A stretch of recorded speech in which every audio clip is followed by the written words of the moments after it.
right, so have you ever seen the movie Up? At least I think that's the cartoon where the dog, he can't focus. He's like, squirrel, squirrel. Is that the movie, Wes? Is it Up? I think so. It is, yeah. My kids used to love that movie, and it's become like iconic. You know, anytime there's somebody that's losing, just that can't stay focused for more than 3 seconds, you say squirrel, right? That's kind of the thing that we use these days to illustrate somebody who can't stay focused. And I believe that is permeating our culture. Our last theme for this week or for this month of June is squirrel. And it's just that whole notion of literally you're on target for 1 second, squirrel, squirrel, like you can't stay focused. It's getting ridiculous. Microsoft did a study and they showed that the average human attention span in this modern era is 8 seconds, 1 second less than a goldfish. And then I've talked about this in some earlier posts, but my goodness, right? A guppy's attention span is 15 seconds. That's almost twice as long as a human.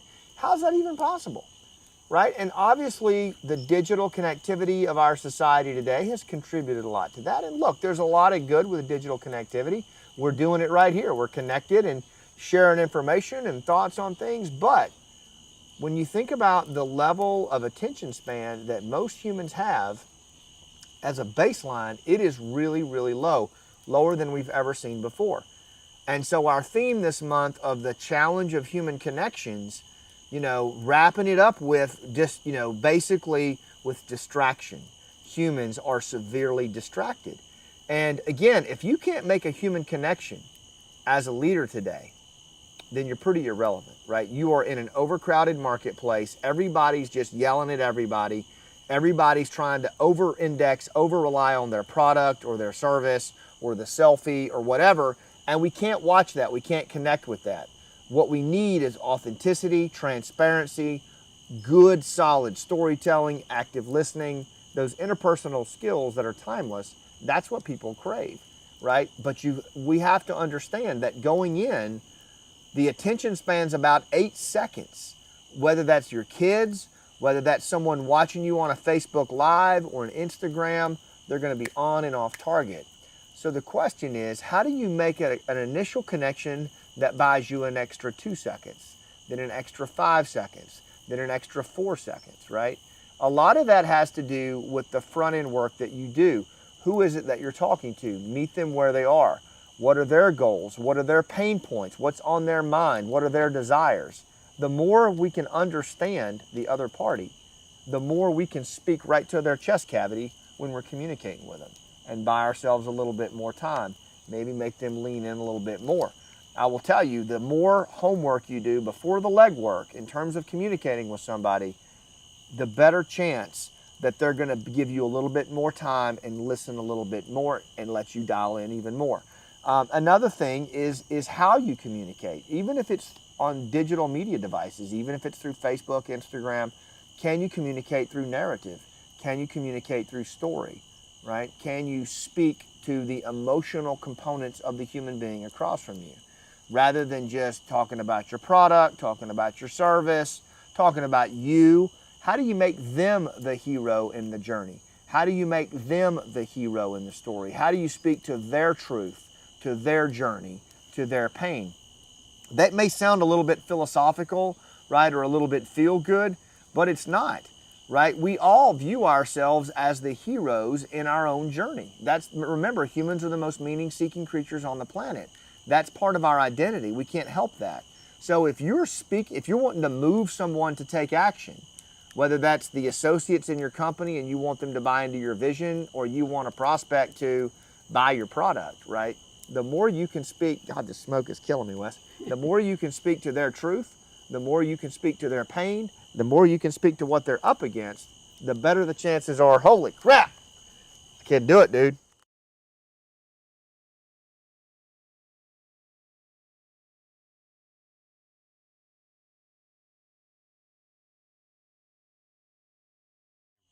Okay, smoke break over. That might be the most traumatic thing I've been through lately, right? Nostrils cleared. But the bottom line is, whether you're launching a new product or whether you are starting on your nonprofit, whatever it is that you're kicking off where you need to move people, right?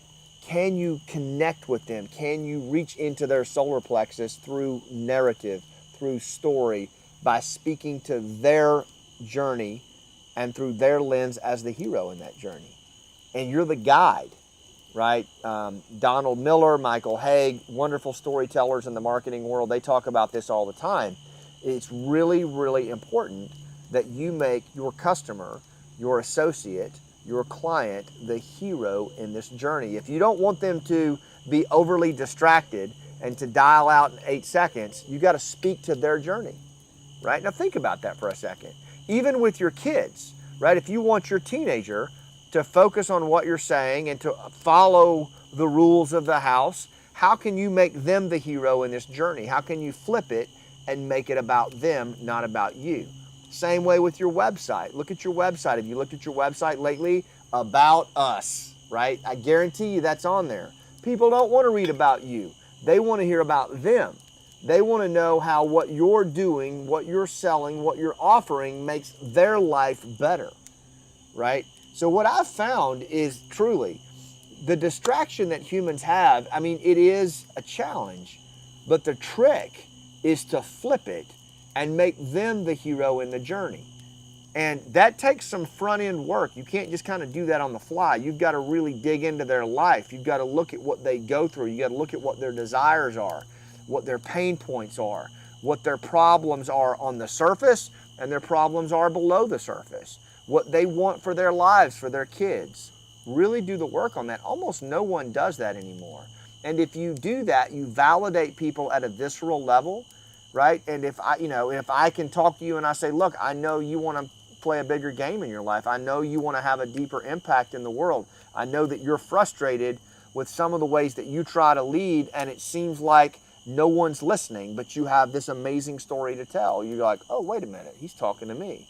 And then I get a little more time to spend with you and you go deeper. That's the way that's done. It's an incremental journey, but it's powerful.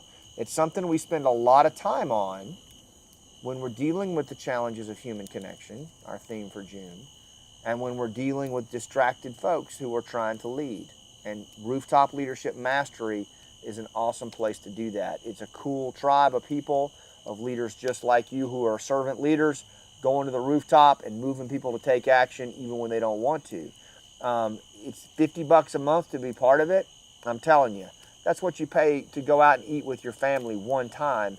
And the return on leadership that this brings to your life and business, I mean, talk to some of our folks on here, it's crazy, right? And so when you're dealing with distracted prospects, distracted clients, distracted donors, distracted teenagers, I can help you with that. I can help you with that in our monthly coaching sessions, our rooftop universities, our PDFs and our audios and our videos on it, and even our private team room where leaders just like you as peers come in there and we talk about this stuff and how we're overcoming it with best practices. It is an awesome way to up your game for leadership. So I hope you'll be a part of it. rooftopleadership.com/mastery. And again, when it comes to dealing with the distraction, with the squirrel, right, just know that the more you can speak to your person, your audience, as the hero in the journey, the more they'll dial in and the less distracted they'll be. Thanks for what you do, and I'll see you on the rooftop.